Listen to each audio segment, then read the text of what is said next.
dear students, in second chapter we discussed several concepts,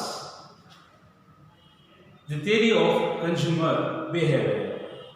Here we are going to study about the chapter number 3, that is production and concept.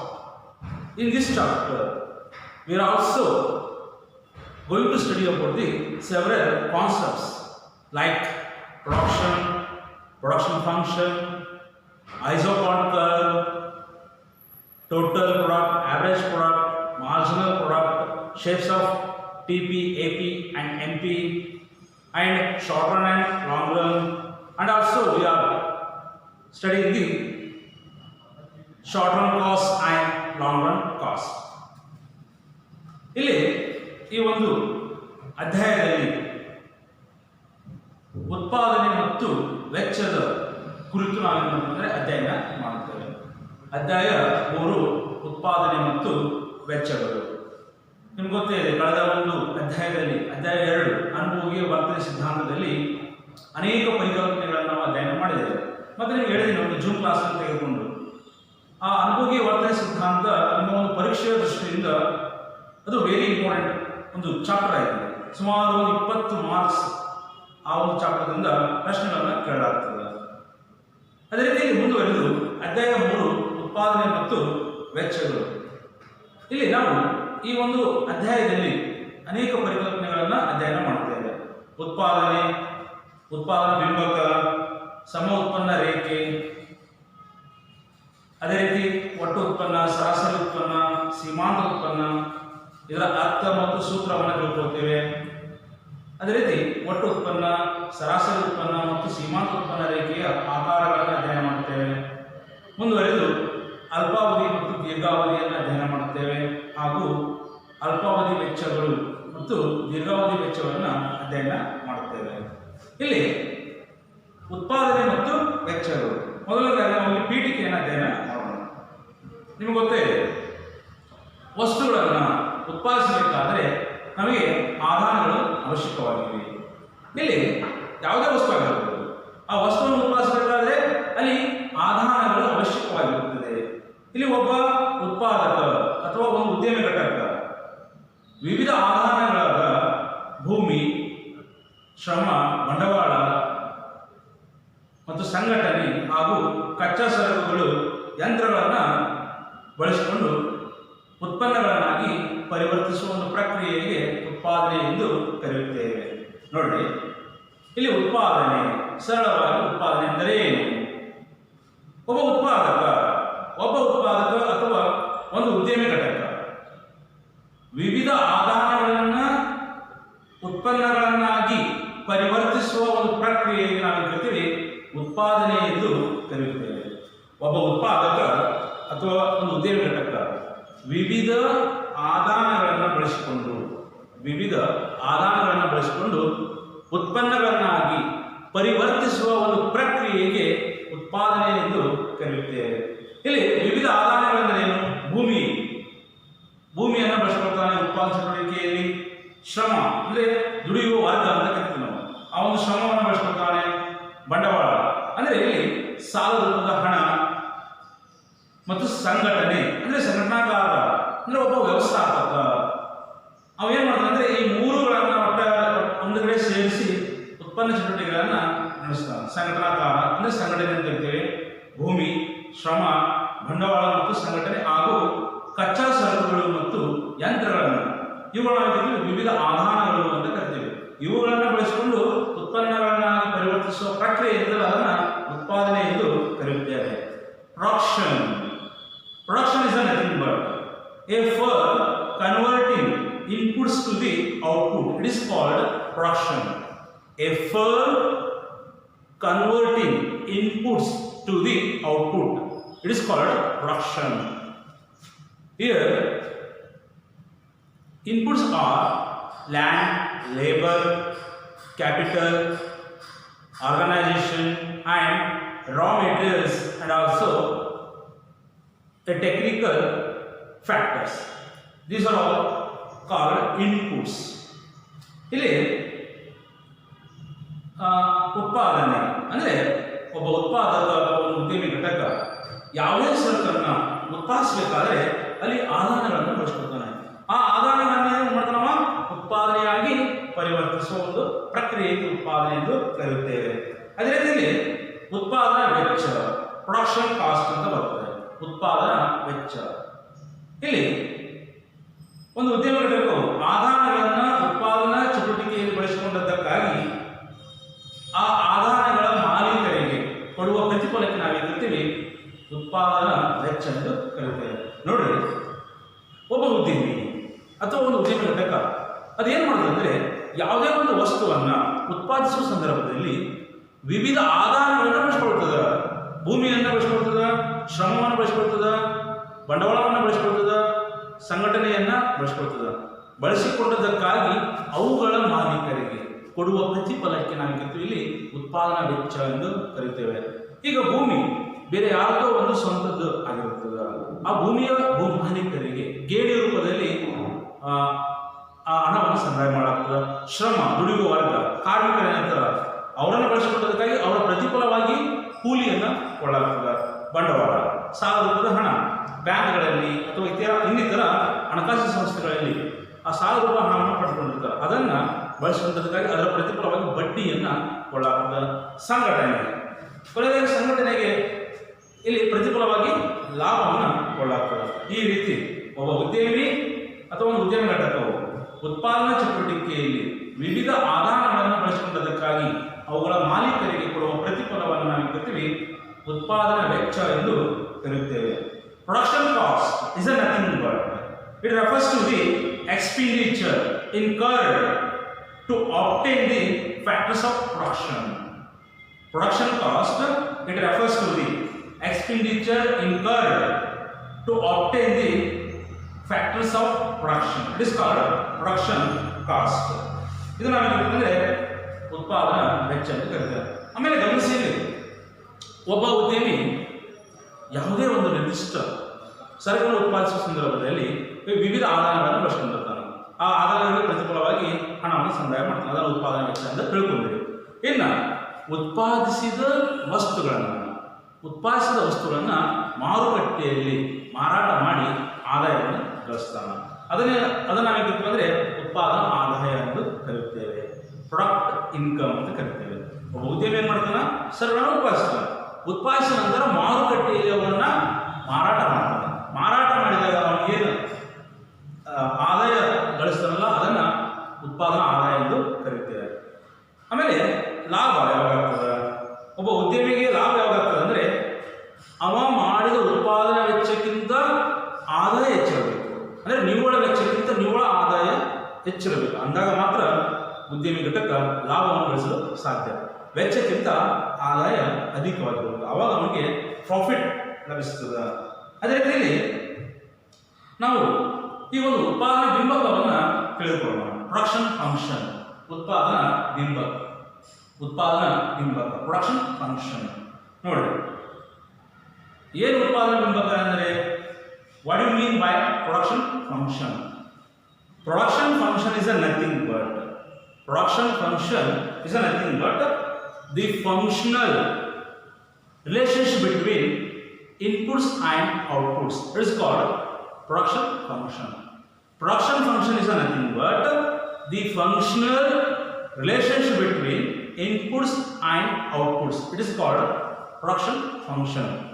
ಉತ್ಪಾದನಾ ಬಿಂಬಕ ಈಗಾಗಲೇ ನೀವು ಬೇಡಿಕೆ ಬಿಂಬಕವನ್ನು ಅಧ್ಯಯನ ಮಾಡಿದ್ದೀರಿ ಕಳೆದ ಒಂದು ಚಾಪ್ಟರ್ನಲ್ಲಿ. ಬೇಡಿಕೆ ಬಿಂಬಕ ಇಲ್ಲಿ ಬೇಡಿಕೆಯ ಪ್ರಮಾಣ ಮತ್ತು ಬೆಲೆ ನಡುವಿನ ಸಂಬಂಧವನ್ನು ಆ ಒಂದು ಬೇಡಿಕೆ ಬಿಂಬಕ ನಮಗೆ ತಿಳಿಸಿಕೊಡ್ತದೆ.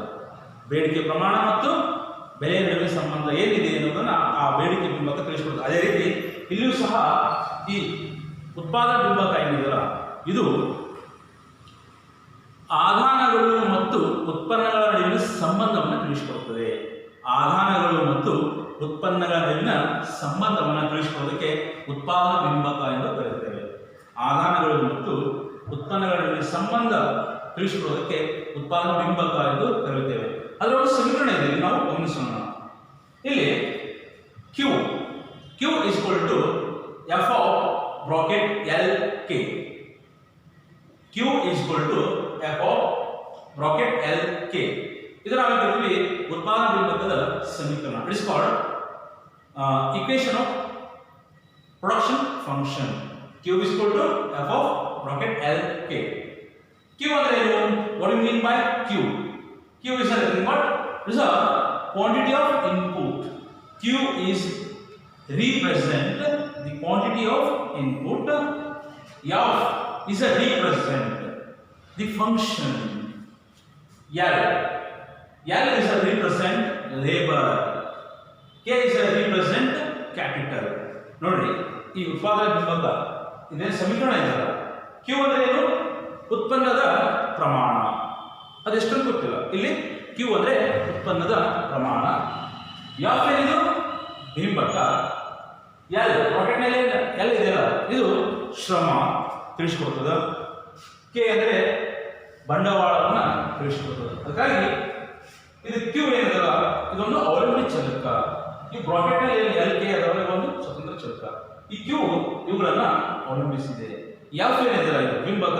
ಇವುಗಳ ನಡುವಿನ ಅಂದ್ರೆ ಆಧಾನ ಮತ್ತು ಉತ್ಪನ್ನಗಳ ಪ್ರಮಾಣದ ನಡುವಿನ ಸಂಬಂಧವನ್ನ ನಮಗೆ ತಿಳಿಸಿಕೊಡುತ್ತದೆ.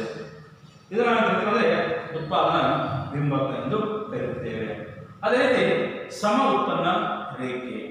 ಇಲ್ಲಿ ನೋಡಿ, ಸಮ ಉತ್ಪನ್ನ ರೇಖೆಯನ್ನು ನಾವು ಇದೀಗ ಅಧ್ಯಯನ ಮಾಡೋಣ. ಐಸೋಕಾನ್ ಕರ್ವ್. ನೀವು ಯಾವ ರೀತಿ ಔದಾಸೀನ ವಕ್ರರೇಖೆಯನ್ನು ಅಧ್ಯಯನ ಮಾಡಿಲ್ಲ, ಅದೇ ರೀತಿ ಸಮ ಉತ್ಪನ್ನ ರೇಖೆಯನ್ನು ಇಲ್ಲಿ ಅಧ್ಯಯನ ಮಾಡೋಣ. ಐಸೋಕಾನ್ ಕರ್ವ್. ಐಸೋಕಾನ್ ಕರ್ವ್ ಸಮ ಉತ್ಪನ್ನ ರೇಖೆ. ಸಮ ಉತ್ಪನ್ನ ರೇಖೆ.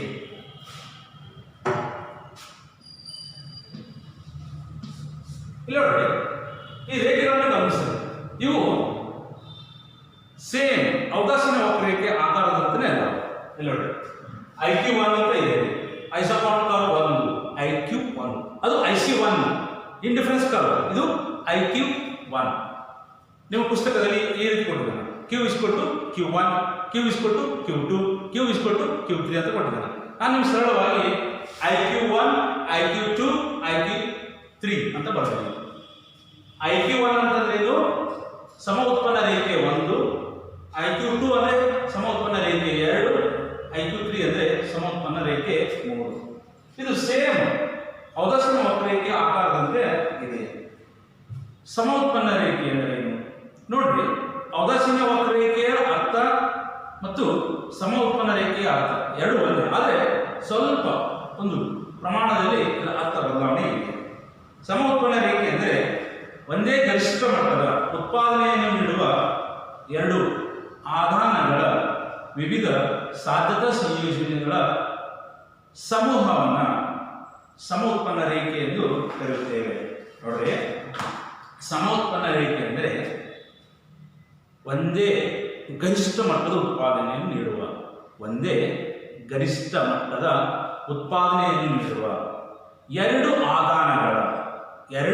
ಆಧಾನಗಳ ವಿವಿಧ ಸಾಧ್ಯತಾ ಸಂಯೋಜನೆಯ ಸಂಗ್ರಹವನ್ನು ಸಮ ಉತ್ಪನ್ನ ರೇಖೆ ಎಂದು ಕರೆಯುತ್ತೇವೆ. ಇಲ್ಲಿ ಆಧಾನಗಳಂತ ಬರ್ತದೆ. ನಿಮ್ಗೆ ಗೊತ್ತಲ್ಲ, ಆಧಾನಗಳು 4 ಅದಾವ. There are 4 types of factors of production. ಅವುಗಳನ್ನು ನಾವು ಕರಿತೀವಿ ಉತ್ಪಾದನಾಂಗಗಳು ಅಂತ ಕರಿತೀವಿ. ಉತ್ಪಾದನಾಂಗಗಳು ಭೂಮಿ, ಶ್ರಮ, ಬಂಡವಾಳ ಮತ್ತು ಸಂಘಟನೆ. ಭೂಮಿ, ಶ್ರಮ, ಬಂಡವಾಳ ಮತ್ತು ಸಂಘಟನೆ.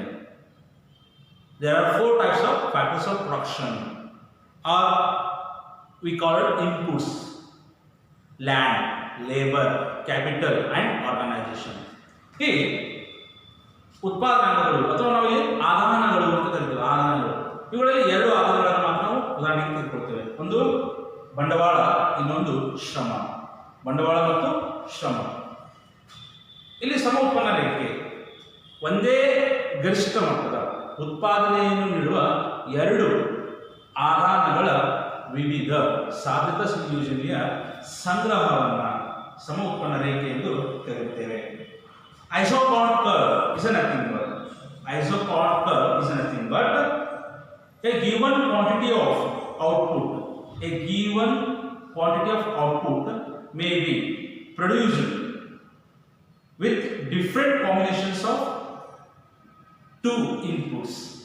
Isochron curve is nothing but a given quantity of output may be produced with the different combinations of two inputs. This is called isochron curve. ಇಲ್ಲಿ ಸಮ ಉತ್ಪನ್ನ ರೇಖೆ ನಾವು ಎರಡು ಆಧಾರಗಳನ್ನು ಉದಾಹರಣೆ ತೆಗೆದುಕೊಂಡಿದ್ದೇವೆ, ಒಂದು ಬಂಡವಾಳ ಮತ್ತು ಶ್ರಮ. ಈಗ ನೋಡಿ, OY ಲಂಬ ರೇಖೆಯಲ್ಲಿ ಬಂಡವಾಳವನ್ನು ಮಾಪನ ಮಾಡುತ್ತೇವೆ, OX ಸರಳ ರೇಖೆಯಲ್ಲಿ ಶ್ರಮವನ್ನು ಮಾಪನ ಮಾಡುತ್ತೇವೆ. OY ಲಂಬ ರೇಖೆಯಲ್ಲಿ ಬಂಡವಾಳ, OX ಸರಳ ರೇಖೆಯಲ್ಲಿ ಶ್ರಮವನ್ನು ಮಾಪನ ಮಾಡುತ್ತೇವೆ. Here we can measure OY axis capital and here we can measure OX axis labor. ಇಲ್ಲಿ ಎರಡು ಆಧಾರಗಳನ್ನು ನಾವು ಉದಾಹರಣೆಗೆ ತೆಗೆದುಕೊಂಡಿದ್ದೇವೆ, ಒಂದು ಬಂಡವಾಳ ಮತ್ತು ಶ್ರಮ. ಆಮೇಲೆ ಮೂರು ಸಮ ಉತ್ಪನ್ನ ರೇಖೆಗಳದಾವೆ, ಮೂರು ಸಮ ಉತ್ಪನ್ನ ರೇಖೆಗಳದಾವೆ, IQ1, IQ2, IQ3. ಸಮ ಉತ್ಪನ್ನ ರೇಖೆ 1, ಸಮ ಉತ್ಪನ್ನ ರೇಖೆ 2, ಸಮ ಉತ್ಪನ್ನ ರೇಖೆ 3. ಆಮೇಲೆ ಇಲ್ಲಿ ಸಂಯೋಜನೆಗಳು K1, K2, L1, L2, L3. K1 ಬಂಡವಾಳ ಪ್ರಮಾಣ 1, L1 ಬಂಡವಾಳ ಪ್ರಮಾಣ ಶ್ರಮದ ಪ್ರಮಾಣ 1. K1 ಏನಿದು ಬಂಡವಾಳದ ಪ್ರಮಾಣ, L1 ಶ್ರಮದ ಪ್ರಮಾಣ. ಈಗ ಈ ಒಂದು ಸಂಯೋಜನೆ, ಅದೇ ರೀತಿ ಸಂಯೋಜನೆಗಳು. ಈಗ L1 K2 ಈ ಸಂಯೋಜನೆಯನ್ನು ಬಳಸಿಕೊಂಡು ಯಾವುದು L1 K2 L1 K2 L1 K2 ಈ ಸಂಯೋಜನೆಯನ್ನು ಬಳಸಿಕೊಂಡು ಎಷ್ಟು ಪ್ರಮಾಣದ ಸರ್ಕಲ್ ಉತ್ಪಾದಿಸಬಹುದು ಅಂದರೆ ಇಲ್ಲಿ IQ1 ಪ್ರಮಾಣದ ಸರ್ಕಲ್ ಉತ್ಪಾದಿಸಬಹುದು. L1 K2 ಇಷ್ಟು ಪ್ರಮಾಣದ ಎರಡು ಆಧಾರದ ಸಂಯೋಜನೆಯನ್ನು ಬಳಸಿಕೊಂಡು IQ1 ಪ್ರಮಾಣದ ಸರ್ಕಲ್ ಉತ್ಪಾದಿಸಬಹುದು. ಈಗ ನಾವೇನು ಮಾಡೋಣ ಅಂದರೆ ಬಂಡವಾಳವನ್ನು ಸ್ಥಿರಗೊಳಿಸೋಣ. ಸ್ಥಿರಗೊಳಿಸೋದು, ಬಂಡವಾಳವನ್ನು ಹೆಚ್ಚು ಮಾಡೋದು ಬೇಡ ಮತ್ತು ಕಡಿಮೆ ಮಾಡೋದು ಬೇಡ, ಸ್ಥಿರವಾಗಿಟ್ಕೊಂಡು ಬಂಡವಾಳವನ್ನು ಸ್ಥಿರವಾಗಿಟ್ಕೊಂಡು ಈಗ ಮತ್ತೊಂದು ಸಂಯೋಜನೆ L2 K1. ಈಗ ನಾವೇನು ಮಾಡಿದ್ವಿ ಅಂದರೆ ಬಂಡವಾಳವನ್ನು ಸ್ಥಿರವಾಗಿಟ್ಕೊಂಡಿವೆ, ಆದರೆ ಶ್ರಮ ಸಂಖ್ಯೆಯನ್ನು ಏನು ಮಾಡ್ತೇವೆ ಹೆಚ್ಚು ಮಾಡ್ತೇವೆ. ಶ್ರಮ ಸಂಖ್ಯೆಯನ್ನು ಏನು ಮಾಡ್ತೇವೆ ಹೆಚ್ಚು ಮಾಡ್ತೇವೆ. ಅಂದರೆ L2 ಇಲ್ಲಿ ಕೇವಲ ಶ್ರಮಿಕರ ಸಂಖ್ಯೆಯನ್ನು ಹೆಚ್ಚು ಮಾಡಿದ್ದೇವೆ, ಬಂಡವಾಳವನ್ನು ಸ್ಥಿರವಾಗಿಟ್ಕೊಂಡಿದ್ದೇವೆ. ಅವಾಗ ಶ್ರಮ ಸಂಖ್ಯೆ L2 ಬಳಸಿಕೊಂಡು ಎಷ್ಟು ಪ್ರಮಾಣದ ಸರ್ಕಲ್ ಉತ್ಪಾದಿಸಬಹುದು ಅಂದರೆ IQ1 ಪ್ರಮಾಣದ ಸರ್ಕಲ್ ಉತ್ಪಾದಿಸಬಹುದು. ಇನ್ನು ಮುಂದುವರೆದು ಬಂಡವಾಳವನ್ನು ಸ್ಥಿರವಾಗಿಟ್ಕೊಂಡು ಮತ್ತೆ ಶ್ರಮದ ಸಂಖ್ಯೆಯನ್ನು ಹೆಚ್ಚು ಮಾಡಬೇಕು. ಈಗ L2 ದಿಂದ L3 ಶ್ರಮ ಸಂಖ್ಯೆಯನ್ನು ಹೆಚ್ಚು ಮಾಡಿದಾಗ ಅವಾಗ ನಾವೇನು ಮಾಡ್ತೀವಿ ಅಂದರೆ IQ2 ಪ್ರಮಾಣದ ಸರ್ಕಲ್ನ ಉತ್ಪಾದಿಸಬಹುದು. IQ2 ಪ್ರಮಾಣದ ಸರ್ಕಲ್ನ ಉತ್ಪಾದಿಸ್ತೇವೆ. ಅಂದರೆ ಬಂಡವಾಳ ಸ್ಥಿರವಾಗಿರ್ತದೆ. ಇಲ್ಲಿ ಕೇವಲ ಮಾಡ್ತೀವಿ ಶ್ರಮಿಕರ ಸಂಖ್ಯೆಯನ್ನು ಹೆಚ್ಚು ಮಾಡ್ಕೊಂತ ಹೋಗ್ತೀವಿ. ಅವಾಗ K1 ಪ್ರಮಾಣದ ಬಂಡವಾಳದಲ್ಲಿ ಮತ್ತು L3 ಒಂದು ಪ್ರಮಾಣದ ಶ್ರಮ ಸಂಖ್ಯೆಯಲ್ಲಿ IQ2 ಪ್ರಮಾಣದ ಸರ್ಕಲ್ನ ಉತ್ಪಾದಿಸ್ತೇವೆ. ಆಮೇಲೆ ನಿಮ್ಮ ಒಂದು ಪರೀಕ್ಷಾ ದೃಷ್ಟಿಯಿಂದ ಈ ಸಮ ಉತ್ಪನ್ನ ರೇಖೆ ಎರಡು ಹಂತಗಳಿಗೆ ಕೇಳಲಾಗ್ತದೆ. In examination this question will be asked in only 2 marks. What do you mean by isochrone curve? ಅಥವಾ ಸಮ ಉತ್ಪನ್ನ ರೇಖೆ ಅಂದರೆ ಏನು ಅಥವಾ ಸಮ ಉತ್ಪನ್ನ ರೇಖೆಯ ಚಿತ್ರವನ್ನು ಚಿತ್ರಿಸಿ ಅಂತ 2 ಮಾರ್ಕ್ಸ್ಗೆ ಕೇಳ್ತಾನೆ. ಅರ್ಥ ಆಯ್ತಾ? ಇನ್ನು ನೆಕ್ಸ್ಟ್ ಕಾನ್ಸೆಪ್ಟ್ ಏನಂದರೆ the short run and long run, ಅಲ್ಪಾವಧಿ ಮತ್ತು ದೀರ್ಘಾವಧಿ. ಇದರ ಕುರಿತು ಮುಂದಿನ ತರಗತಿಯಲ್ಲಿ ಅಧ್ಯಯನ ಮಾಡೋಣ. ಧನ್ಯವಾದಗಳು.